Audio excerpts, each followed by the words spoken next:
Hello everyone, welcome back to the Apple Connect, and in this video I'm going to talk about how to change song on your Instagram post. Right now, as you can see on this particular profile, over here as you can see, there is a song which I kept for this particular photo that's called Travis Scott, one of the most trending one that's called Fiend. So right now I've muted it because of the copyright issue. So the first thing is, as you can see, if you wanted to change this, the only one solution is it is not possible to change it. This is what you have to do. Even though this is quite dark, you have to know that you have to accept this ugly fact.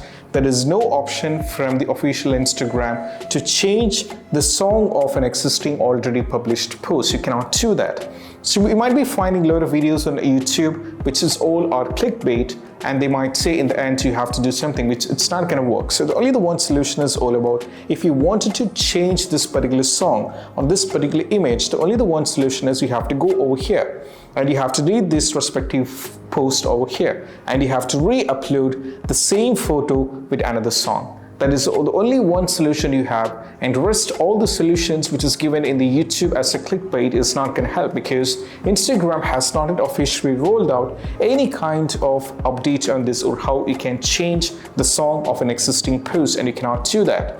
And I hope this video is helpful, which is quite simple, and I hope this video is helpful. And if you find this video helpful, don't forget to subscribe and click on the bell icon for more these kind of videos. See you soon in the next video. Peace out. Bye bye.